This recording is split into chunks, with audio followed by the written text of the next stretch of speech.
Chapter 18. Once again, the sun's morning light squished through the cracked window blinds, hitting Efren in the face. And once again, Efren turned to see an empty mattress next to his. He got up and headed to the kitchen counter where the food, which hadn't fit inside the refrigerator, still sat. Most of the delivered items were made from recipes Amma shared with the women at the laundromat, so in a way having the food was like having a piece of her here too. Efren's mind wandered back to when he'd said goodbye to Amma. Amma was emotional. She kept squeezing and holding on to his hand. Efren didn't understand. He assumed he'd be seeing her again the next day. If only he'd known, he would have let her squeeze him as long and as hard as she wanted. He wouldn't have minded her smothering him with endless kisses all over his face. In fact, he would have wrapped his arms around her and never let go. But now he had work to do. Getting the twins ready went okay. He didn't say much, neither did they. It wasn't until they arrived at school and saw Miss Solomon in the playground yard that they finally cracked. Without warning, Max raced to her side and gave her the biggest of hugs. Miss Solomon turned and bent down to greet him, but when Max wouldn't let go, her smile softened and she turned to Efren, who was still carrying Mia on his back. "Wow, I'm not sure I deserve this much love," she joked. Efren lowered Mia, but she grabbed onto his leg and wouldn't let go. "Look, Mia, your favorite swing is empty. Hurry before someone beats you to it." Only Mia wouldn't budge. "Efren, is everything okay?" Miss Solomon asked. Efren took a moment to gather himself before finally looking up at her. He didn't have the strength to keep the secret bottled up and inside anymore. There was no job. "My mom, Amma," his eyes darted back to the ground. "She got deported and arrested for trying to get back home. We don't know if she'll ever come back." Mrs. Solomon gasped. "Oh my goodness." She knelt down and gave Max the biggest of hugs. Mia let go of Efren and joined in. Efren looked on, wishing he were younger, wishing that he could. But before he could finish the thought, Miss Solomon rose and draped her arms around him in the same way Amma would have done had she been able to in person. Miss Solomon took the twins into her classroom and promised to keep a close eye on them all day. Now Efren could just worry about himself. Politics were behind Amma being taken away, and so he wanted nothing more to do with them. The first step would be writing a resignation letter to Miss Salas, letting her know that he was dropping out of the election. The second step was simply getting through the school day without any more breakdowns. Avoiding David would be the first step. Efren arrived at school with plenty of time before first period. Not wanting to run into David, he took a seat by the library staircase, the last place David would be found.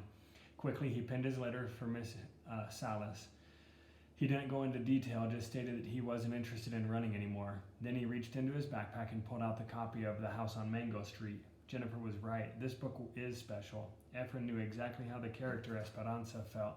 She wanted to leave Mango Street behind as much as he now wanted to leave his tiny apartment on Highland Street. If he could, he'd change everything about his life, especially that part about being the son of an undocumented parents. Efren locked on to every word. "Like it or not, you are Mango Street, and one day you'll come back too." "Not me, not until somebody makes it better." The lines grabbed at him, especially the somebody part. One thing was for sure, that somebody wasn't going to be him. Fortunately for Efren, the school bell rang just as he finished the last page.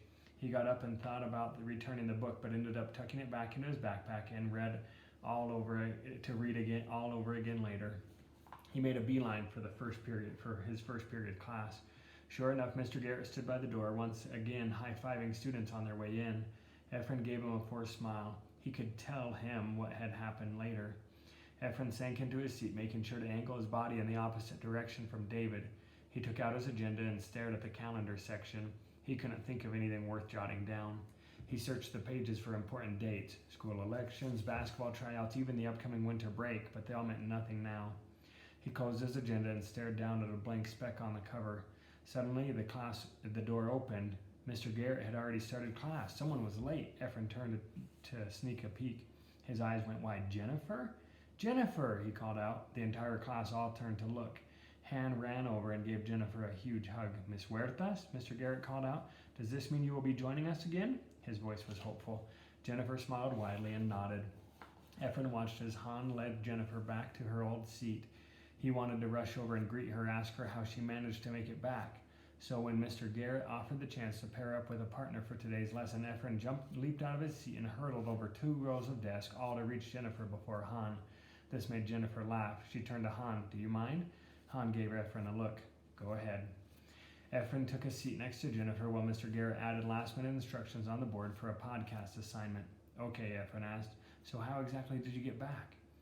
Jennifer leaned forward. Miss Salas, I emailed to tell her that I was dropping from the race.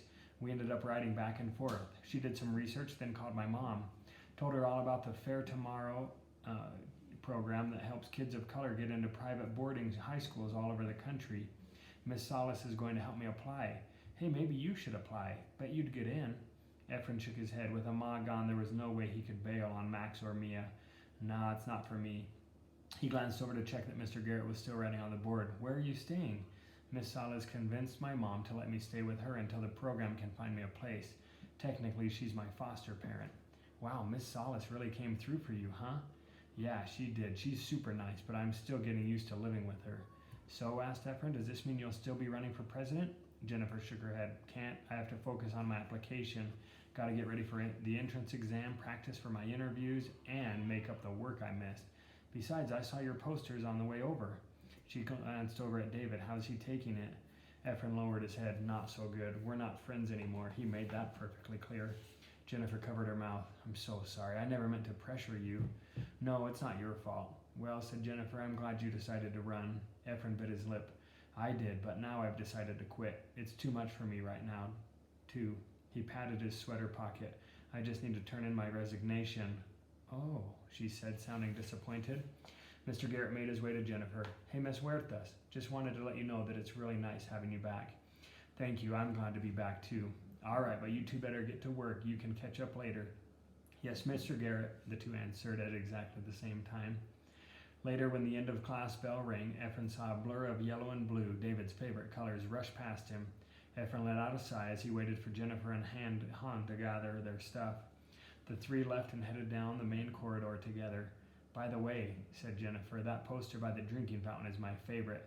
Mine too, added Han. Efren blushed. Oh, that's my little brother's. He meant well. Well, said Jennifer, I think it's adorable. Jennifer rushed ahead to where Max placed the poster. Only when she got there, something was obviously wrong. She gasped and stood frozen as if she'd seen a ghost. A kid stopped beside her, then another, each equally wide-eyed. Efren hurried over as kids began to huddle around. He couldn't believe his eyes. Deport Efren Nava, non-resident, the change you want to see. Jennifer shook her head. I'm so sorry, Efren. I can't imagine anyone doing something like this. Suddenly, Efren heard someone calling for him. It was Abraham running toward him. Of course it was. Nothing ever happened at school without Abraham knowing about it. Efren! Abraham struggled to catch his breath. I guess El Periquito Blanco finally showed his true colors. What are you talking about? Efren asked. Our security guard, Rabbit, caught David messing with your posters, took him to the main office. Efren didn't know what to say. He'd witnessed his apartment wall tagged up plenty of times before. He'd seen it being done as he peeked outside waiting for Ma to get home late at night. Even caught a few high school kids doing it on their way to school. But this was different, way different. This was David making the horrible comments toward him, toward his family, toward Latino families everywhere. Even though their friendship was over, he never imagined that David could do something like this. No way, Efren said. Not him. This doesn't make sense. This was the same David who'd shared so many bags of Cheetos with him over the years.